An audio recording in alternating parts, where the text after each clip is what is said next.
kita masuk kepada pengertian daripada budaya malu. Apa itu budaya malu? Budaya malu itu ada hal yang sangat penting di dalam kehidupan manusia, dalam masyarakat, karena dengan rasa malu itu akan mengontrol ya, mengontrol perbuatan-perbuatan yang melanggar hukum, norma-norma yang berlaku di kehidupan masyarakat, dan erat kaitannya dengan kemajuan peradaban masyarakat. Makin tinggi budaya malu di suatu kelompok masyarakat akan meningkatkan keberadaan masyarakat. Budaya malu itu adalah membuat kehidupan lebih tertata, sehingga energi positif akan membuat aspek-aspek kehidupan akan berjalan dengan baik, dan pada akhirnya akan menciptakan kehidupan kesejahteraan dan damai. Jadi budaya malu ini sebenarnya sudah lama ada, artinya di dalam kehidupan keluarga, di kehidupan masyarakat, kehidupan kampus, ya itu semua mengandung aspek kita berbudaya malu, ya. Nah, cuman di sini penekanannya bagaimana supaya kita bisa mengimplementasikan budaya malu itu, ya. Jadi indikator ya, aspek daripada budaya malu yang sudah ada yang berdasarkan hasil penelitian itu kemudian Ibu juga mengadakan uji pakar, waktu itu dosen Unimed dan dosen USU, muncullah bahwa 4 yang dimiliki oleh mahasiswa untuk mencegah korupsi ini harus ada gitu, sehingga nanti bisa terimplementasinya. Jadi kalau apa itu budaya malu? Malu kita tidak boleh berbuat melanggar aturan, tapi yang bagaimana caranya, bagaimana yang ada di dalam masyarakat itu kan belum nampak gitu ya, hanya masih bersifat abstrak. Nah, jadi aspek daripada budaya malu di dalam korupsi ini ada namanya aspek kognitif ya. Nah, ini kognitif. Kognitif itu adalah berkaitan dengan pengetahuan, pemahaman, penerapan, analisis, dan evaluasi. Artinya budaya malu yang kita lakukan itu adalah bermakna pengetahuan. Pengetahuan yang bagaimana harus kita terapkan di dalam kehidupan masyarakat. Nah, itu dia. Bagaimana pemaham setelah kita dapat pengetahuan itu, kita pahami, kita terapkan, kemudian kita evaluasi. Ya, evaluasi ini artinya bahwa perbuatan itu harus kita laksanakan dengan baik, ya, sehingga nanti kalau kita tidak laksanakan kita akan mendapatkan sanksi atau hukuman, gitu ya. Misalnya kalau memang di dalam aspek kognitif ini ada aspek sanksi hukumnya yang tegas, ada yang sifatnya adat saja, artinya sanksi itu sifatnya rasa malu yang dimiliki, misalnya dikucilkan dari lingkungan masyarakat adat karena melanggar aturan adat gitu. Kemudian aspek budaya malu itu adalah disebut dengan fakta, artinya bahwa bukti nyata kalau kita tidak melakukan perbuatan itu, faktanya nanti apa yang terjadi gitu. Terjadinya yaitu kita akan dikenakan sanksi kan gitu. Jadi nyata terbukti bahwa kamu harus melakukan perbuatan yang baik. Perbuatan yang baik itu bagaimana? Misalnya kalau seorang mahasiswa, misalnya jangan mencontek waktu ujian. Pada waktu kita minta uang sama orang tua, kita harus jujur. Itu adalah merupakan bagian untuk melaksanakan budaya malu. Nah, terus kalau misalnya kalau etika di dalam bergaul sehari-hari, bagaimana pergaulan antara laki-laki dengan wanita itu harus sesuai dengan aturan, tidak boleh kita sembarangan, sehingga nanti akan itu ada norma yang harus kita taati. Ya, itu namanya fakta. Kemudian aspek caranya yaitu harus dilaksanakan dengan baik. Kenapa?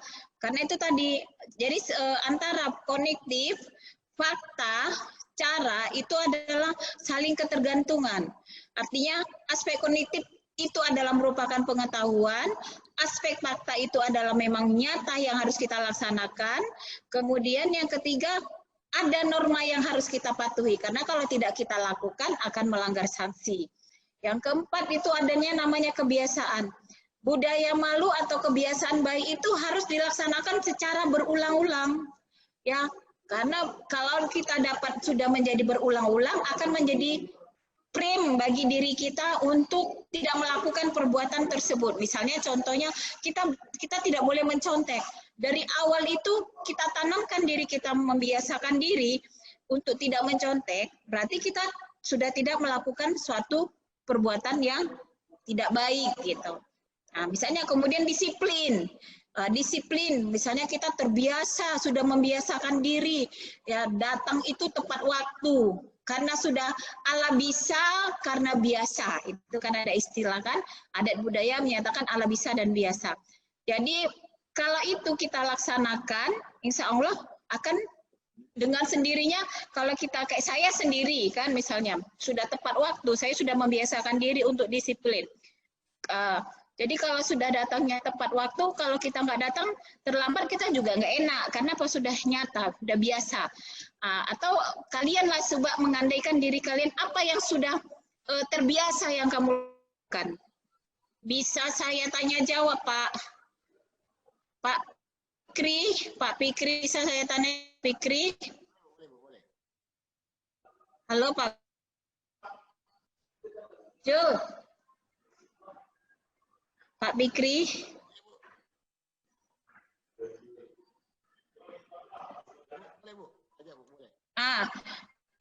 Bisa Ibu tanya jawab ke mahasiswa? Coba tampilkan yang di depan itu. 1, 2 aja Ibu mau bertanya.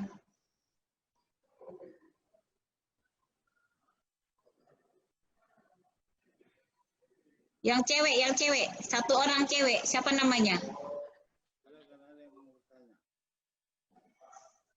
Pilih aja, Fikri aja pilih siapa. Panggil aja. Ini nggak ada apa loh, nggak ada yang sulit gitu. Maksudnya Ibu mau pingin melihat 1 orang. 1 orang.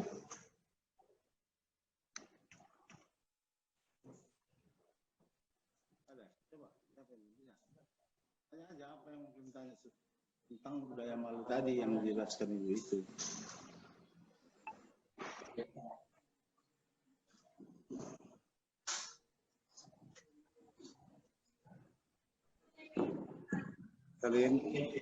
Sekarang kalian dulu dikasih kesempatan. 1 orang. 1 orang aja ya. 1 orang. Ibu pingin bertanya.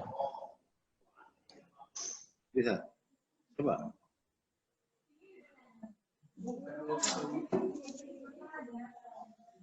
Kalian bertanya sama Ibu itu. Tanyalah.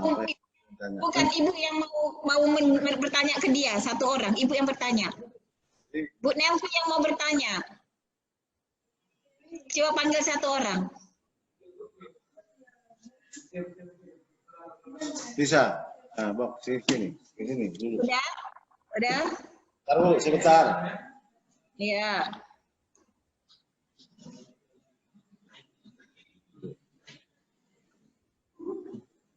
Ya. Pagi, Bu. Assalamualaikum Bu, pagi. Siapa namanya? Nama saya Nurmaida Sinaga, Bu. Nurmaida Sinaga. Tadi kan Ibu kan, Nurmaida tadi kan Ibu dan jelaskan kan tentang budaya malu itu dari kognitif, fakta, cara, kebiasaan. Ya kan Nurmaida? Dan Nurmaida juga sudah melaksanakan budaya malu itu. Sekarang Ibu mau tanya, nah di antara 4 itu kan ada tadi kebiasaan. Ya kan Nurmaida? Nurmaida. Ya Nurmaida, kan yang poin keempat itu tadi namanya kebiasaan kan? Nah, apa pemahamanmu tentang kebiasaan? Apa namanya yang dikatakan dengan kebiasaan? Adat istiadat. Adat istiadat yang berulang-ulang kan? Diulang-ulang terjadi, kita laksanakan kan? Nah, apa kebiasaan Nurmaida yang baik? Kalau misalnya tidak Nurmaida laksanakan, itu perasaan Nurmaida tidak nyaman. Apa contohnya? Misalnya, sederhana aja. Laksanakan sholat 5 waktu. Itu sholat misalnya. Itu kan sholat itu pun kadang ada yang kita melaksanakan tepat waktunya sholat, atau kadang kita sering molor kan gitu kan? Nah, misalnya contohnya bangun pagi. Kamu bangun paginya jam berapa? Jam 4. Jam 4, betul jam 4. Ya. Ibu aja jam. Melaksanakan sholat tahajud, Bu. Enggak, maksudnya kamu pagi jam 4 itu kebiasaan kamu pagi itu jam berapa bangun pagi? Jam paginya? Jam 4. Jam jam jam 4. Cepat kali jam 4. Apa kegiatanmu kok cepat kali bangun paginya jam 4? Sholat tahajud, Bu. Bos. Alhamdulillah. Berarti sama ibu sholat tahajud. Iya kan Nurmaida? Jadi rutin itu tiap hari kamu laksanakan sholat tahajud kan? Iya, Bu. Kalau kamu nggak melaksanakan nggak enak kan? Nggak bisa tidur kan? Iya. Pasti kamu. Nah itulah maksudnya. Itulah yang namanya kebiasaan itu. Artinya kebiasaan yang baik itu artinya apa? Sholat tahajud. Kamu membiasakan diri untuk sholat itu namanya kebiasaan. Nah, sekarang mau tanya, itu kebiasaan yang budaya malu yang menurut kamu itu nanti bisa jadi model samamu itu sehingga print kamu nanti kan menjadi sarjana ekonomi, ya kan? Jadi sarjana ekonomi kamu akan bekerja di perusahaan misalnya. Apa yang kamu dapatkan dengan budaya malu ini nanti pada saat kamu bekerja? Apa yang dasar kamu untuk mencegah printnya itu nanti apa yang kamu lakukan? Kejujuran.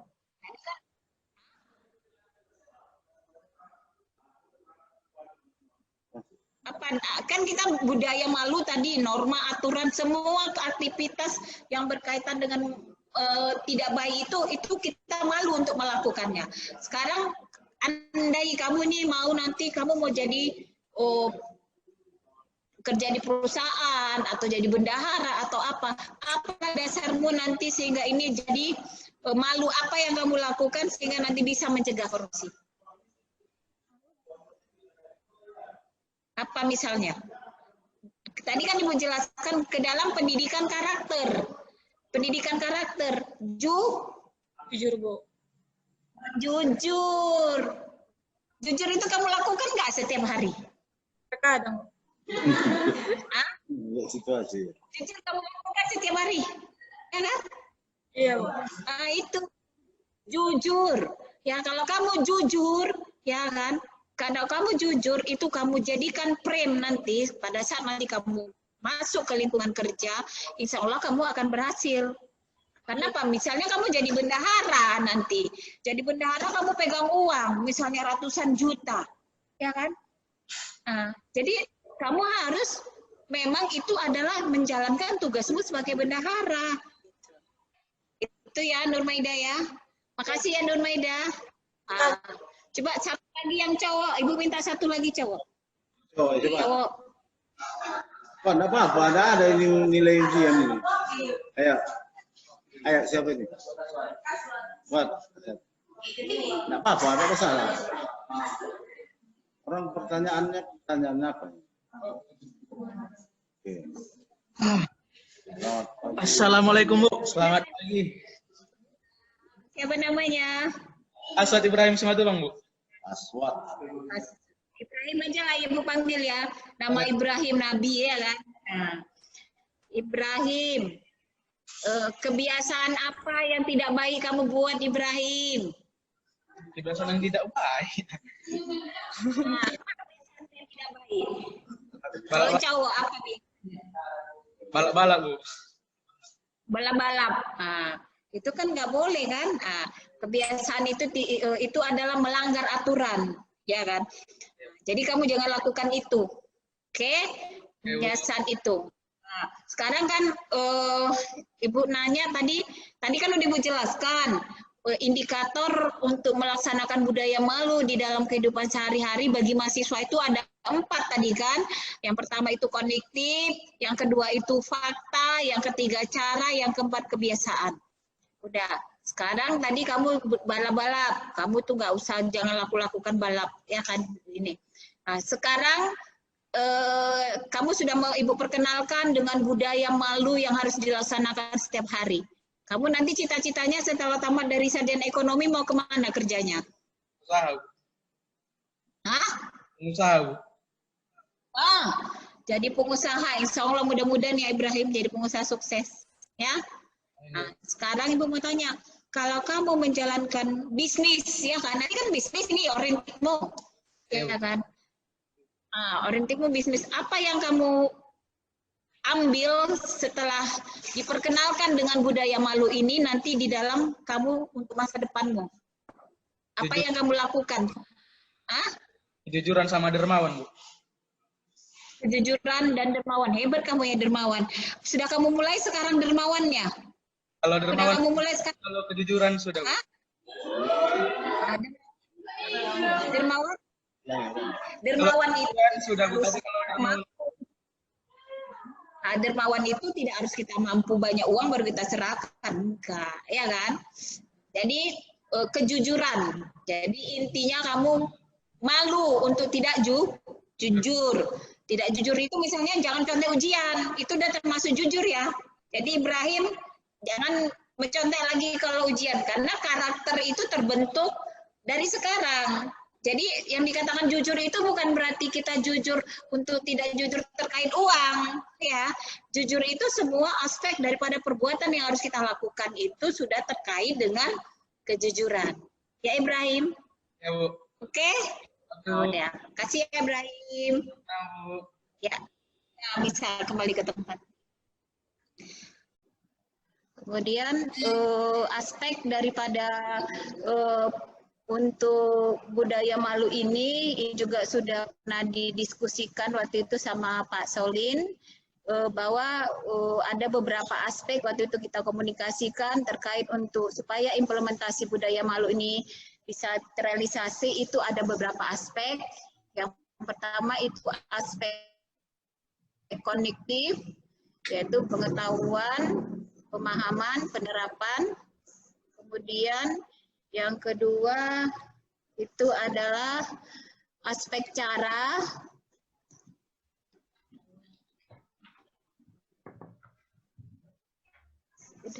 Aspek fakta yang kedua yaitu ini melihat ya mahasiswa itu diajarkan untuk melihat fakta-fakta yang terjadi di masyarakat tentang bagaimana keadaan korupsi yang terjadi di Indonesia. Kemudian yang ketiga aspek cara, bagaimana norma itu dipatuhi. Kemudian yang keempat adalah aspek kebiasaan. Jadi berdasarkan 4 inilah indikator daripada budaya malu ini bisa terrelasi kepada mahasiswa. Memang pencegahan korupsi ini tidak bisa kita dapatkan seketika. Ya, artinya bahwa ini nanti prosesnya nanti setelah mereka masuk ke dunia kerja tentunya baru apa yang kita berikan itu bisa dapat hasilnya. Namun di dalam pembelajaran pendidikan anti korupsi ini pada tahun yang lalu dan pada tahun ini juga telah diuji cobakan kepada mahasiswa. Saya ngambil sampel pada waktu itu adalah mahasiswa STI Sibolga. Jadi ini 2 tahun berturut-turut sudah diuji cobakan bahwa pendidikan anti korupsi berbasis budaya malu ini diberikan kepada mahasiswa. Kalau di STI Sibolga itu pendidikan anti korupsi tidak merupakan mata kuliah wajib atau mata kuliah sendiri, tapi dia insersi atau disisihkan kepada mata kuliah pendidikan kewarganegaraan. Mungkin itu saja yang dapat saya sampaikan. Saya mohon saran dari tim validasi terkait dari buku manual book ini. Secara substansial sebenarnya kalau kita lihat kebudayaan itu adalah dikatakan sistem nilai. Sistem nilai itu adalah sebagai materi. Kemudian sistem nilai itu harus diproses, yaitu proses nilai itu yaitu melalui pendidikan. Nah, kemudian hasilnya adalah produk nilai. Jadi budaya malu itu adalah sebagai sistem nilai, prosesnya adalah proses pendidikan. Pendidikan itu di sini melalui kognitif, tapi saya menyarankan bukan hanya kognitif saja, tetapi juga harus ada sikap. Karena sikap itu yang menentukan realisasi dari pada kognitif itu. Misalnya sikap itu salah satu indikatornya adalah bisa menerima. Bisa menerima nilai-nilai budaya itu merupakan satu proses yang intens yang perlu dilakukan. Nah, karena itu pendidikan itu termasuk proses nilai itu, saya kira dengan 2 cara itu tadi itu mungkin kurang, tapi perlu ditambah misalnya kalau mengikuti sistem kebudayaan, sistem budaya itu main. Ya, 2 permainan itu tadi sudah oke. Ya. Tapi perlu juga ditambah misalnya permainan-permainan masyarakat Melayu apa saja itu. Misalnya ada permainan-permainan menulis pantun. Ada juga itu teka-teki. Ada juga itu semacam cerdas cermat. Nah, ini proses sosialisasinya harus seperti itu. Jadi mungkin tidak cukup dengan 2 hal itu tadi. Nah, itu pertama unsur budaya. Jadi unsur budaya itu pertama adalah merupakan permainan. Jadi metodenya adalah metode permainan. Nah, setelah itu ada juga menembang atau lagu-lagu. Nah, lagu-lagu bisa melakukan puisi-puisi itu dilakukan dengan mengambil satu syair misalnya, tapi itu juga merupakan satu metode. Nah, tapi selain itu mungkin juga ada tari-tarian atau semacam gerak, ya, gerak yang berdasarkan musik, karena ini budaya, karena budaya itu terdiri dari permainan, menembang dan tari-tarian. Saya kira itu 3 unsur budaya yang harus dimasukkan sebagai metode untuk mensosialisasikan nilai-nilai budaya itu.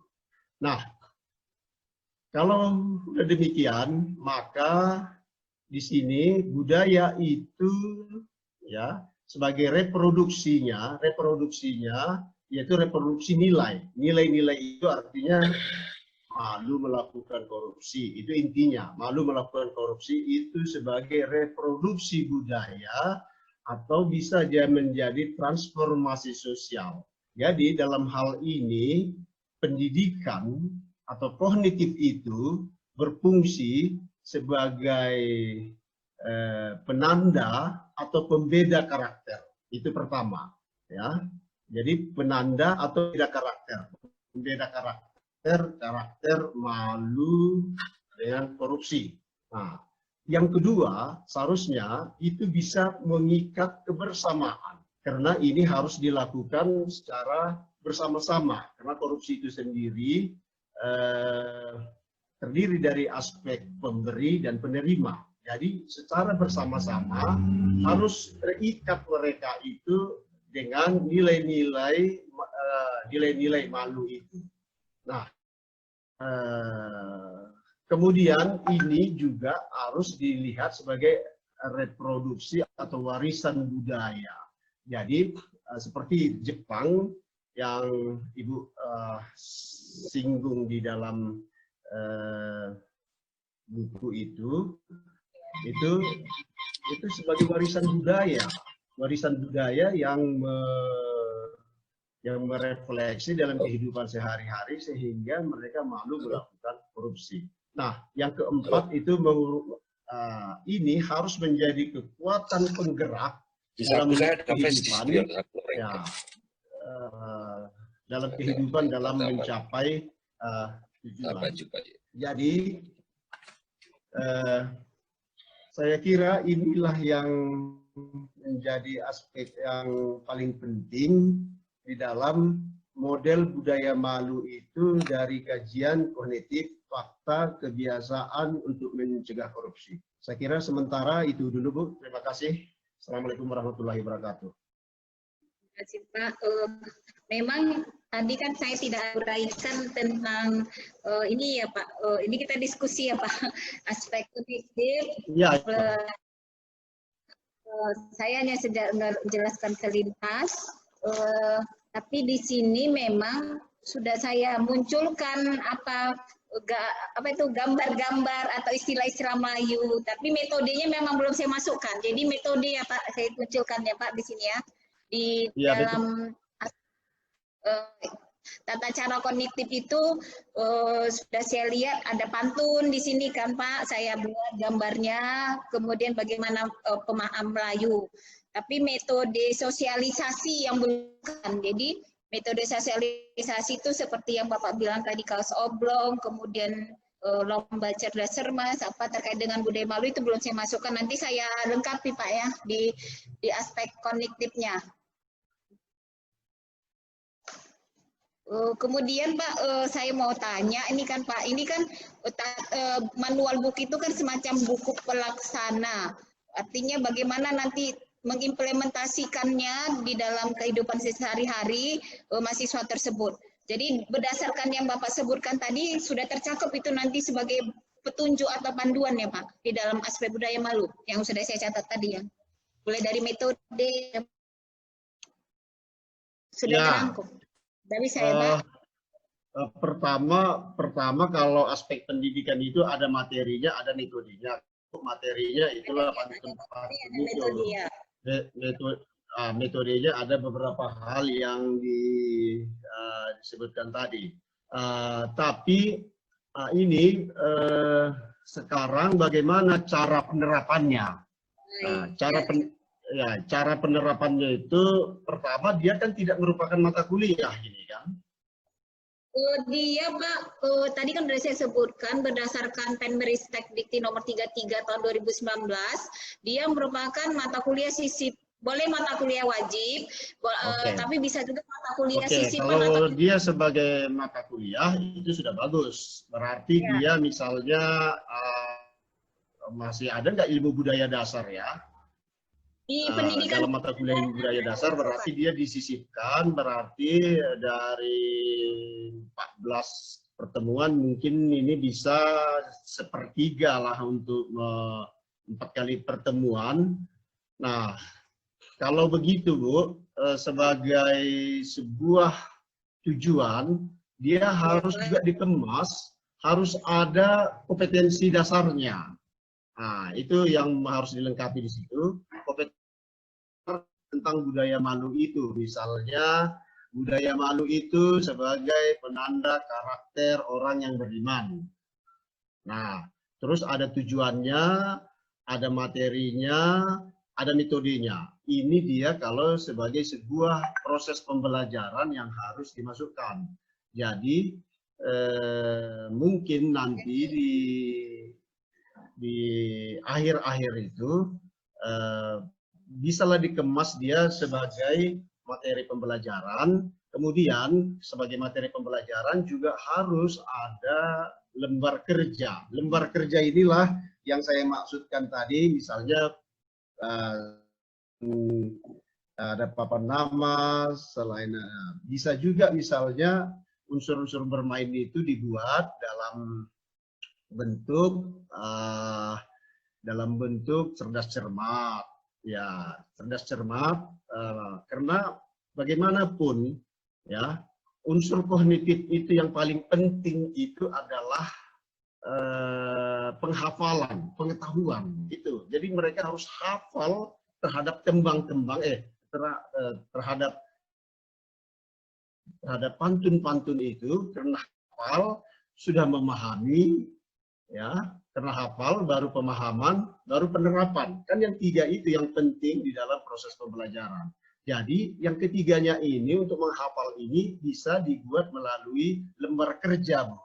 Nah, lembar kerja ini akan mereka kerjakan untuk didiskusikan, untuk dikerjakan, untuk mereproduksi, atau juga bisa misalnya lembar kerja itu misalnya membuat pantun itu lampirannya dulu baru isinya. Nah, lampirannya dibuat, kemudian dibuat titik-titik. Untuk penelitian yang akan dilanjutkan ini dari gelar-gelar yang sudah kita laksanakan, saya Mukidi akan memberikan suatu ya bentuk-bentuk komentar ataupun mungkin barangkali nanti bisa ditambahkan ya dalam implementasi kelanjutan dalam penelitian ini. Yang pertama, saya menyimpulkan dari Pak Solin, ini penerapannya, implementasinya seperti apa, itu luar biasa, substansif ya, tinggal nanti lihat bagaimana kondisi yang ada ya, saat itu yang bisa mendukung. Tapi hal ini, saya memberikan suatu, karena aspek hukum ya, pandangan hukum, norma-norma yang harus kita pegang. Dari beliau, Pak Solin tadi saya hanya menyampaikan sirnanya budaya malu ya. Budaya malu ini telah sirna sebenarnya, sehingga menuntut kita untuk bisa memunculkan kembali tidak adanya korupsi yang dilakukan tanpa malu-malu ini. Mudah-mudahan nanti kembali kepada pada aturan-aturan yang berlaku ya, demi kesejahteraan bangsa dan negara. Dua yang saya kutip Dr. Nelvi, satu, karena hilangnya budaya moral ya, moral sudah memang sudah. Kemudian etika, dua ya, jadi ada dua hal yang saya sampaikan. Budaya malu telah sirna karena juga telah hilangnya moralitas yang baik dan etika dalam kehidupan sehari-hari juga sudah jauh luntur. Saya izin menyampaikan tentang dasar pemikiran ya, ataupun arah sekaligus terminologi dalam penerapan kearifan lokal, budaya malu di masyarakat Melayu ini. Yang pertama, langsung saya ke fakta dulu. Jadi metode budaya malu dari beberapa aspek yang disampaikan sama Dr. Nelvi tadi, justru saya ke aspek yang ada, aspek fakta yang ada, bahwa hilangnya budaya malu ini dianggap biasa. Ya, akibat dari juga hilangnya etika dan moral. Ini faktanya, kalau pandangan hukum seperti itu. Sudah jauh-jauh bangsa ini untuk bisa menetapkan pada arah kehidupan berbangsa dan bernegara. Menurut Undang-Undang Dasar 45 jelas, itu melindungi segenap bangsa dan tumpah darah Indonesia dan sebagainya, sampai menjaga tata tertib, sejahterakan masyarakat dan mencerdaskan dan sebagainya. Ini memang terhambat dengan adanya korupsi ini. Jadi produk hukum yang sudah dilanjutkan breakdown menurut kelembagaan-kelembagaan yang ada dalam kehidupan demokrasi ini, pada Undang-Undang MD 3 itu sudah dijelaskan, salah satunya adalah berbicara orang, merendahkan martabat orang gitu loh. Jadi ini udah jelas jauh, sudah dilumpuhkan sebenarnya, cuman kenapa kok terjadi terus gitu. Sehingga turun kearifan lokal. Kenyataannya korupsi ini juga membawa atau melibatkan anggota-anggota legislatif yang terhormat. Ya, jadi kita sudah sangat mengerti. Jadi dari hasil deskripsi kita ketahui bahwa yang termasuk dalam kategori korupsi ya, menurut tinjauan hukum revisi dari Undang-Undang Korupsi 3199 ya. Kemudian Undang Nomor 20 tahun 2001, ialah itu jelas merugikan negara, merugikan keuangan negara. Bentuknya banyak, nyuap, perbuatan curang, pemerasan, penyalahgunaan jabatan, dan akhirnya juga uang dan gratifikasi ini tanpa pertanggungjawaban yang baik. Jadi hal-hal yang menjadi permasalahan adalah, jadi tinjauan hukum Indonesia dalam hukum positif dan terutama hukum adat, saya menyampaikan bahwa ada dua kalimat, budaya dan malu. Jadi malu adalah adat Indonesia, malu adalah budaya Indonesia. Kenyataannya koruptor tidak punya malu. Korupsi lanjut, bukan semakin kecil semakin besar. Jadi budaya malu sebagai etika warga negara yang beradab untuk menuju tujuan negara untuk Undang-Undang Dasar 45, hal ini sejalan dengan nilai-nilai Pancasila sebagai segala sumber hukum. Jadi nilai. Izin saya setuju tadi Pak Solin menyampaikan bahwa ini nilai gitu. Jika ada nilai yang sudah mulai nenek moyang kita rintis dan dilestarikan sampai sekarang, itu nilai. Jadi budaya manual adalah budaya yang perlu dipupuk. Jadi ada nilai-nilai yang sudah ditradisikan, yang sudah dilestarikan, diwariskan sampai sekarang.